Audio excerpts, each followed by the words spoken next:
So hello all, आज हम लोग बात करने जा रहे हैं कि प्राइमरी रूब्रिक होता क्या है।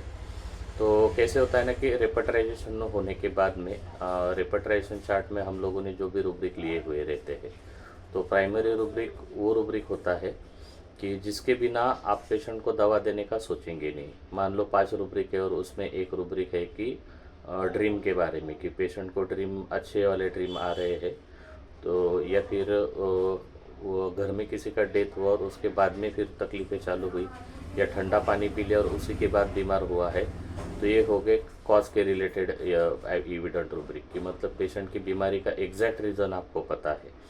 अभी जो केस हम लोगों ने कल देखे थे, तो उसमें मुझे लगता है कि ड्रीम का जो है, तो ड्रीम वाला रूब्रिक जो है वो इस केस के लिए प्राइमरी रूब्रिक रहेगा।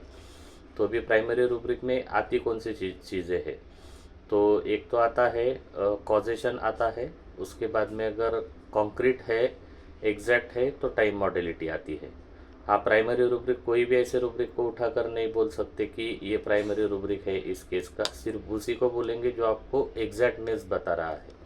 अभी एग्जैक्टनेस के अलावा ड्रीम जो रहते हैं, या फिर पेशेंट के जो डिल्यूजन होते हैं, पेशेंट का जो सेंसेशन होता है, ये भी एज अ प्राइमरी रूब्रिक के तौर पे लिए जा सकते हैं।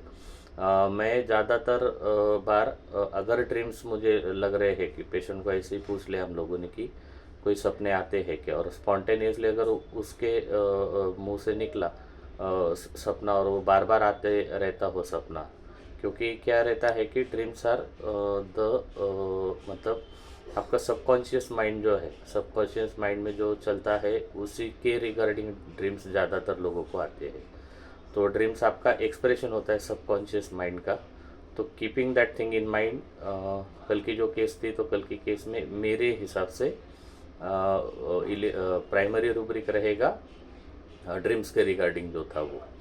तो आप भी ऐसे देख सकते हो कि प्राइमरी रूब्रिक किसे बोला जाएगा अपनी केस में, और हमेशा जो रहेगा रेपट्रेशन चार्ट में, तो ये बात को हमेशा तवज्जो देना कि एक प्राइमरी रूब्रिक होना चाहिए।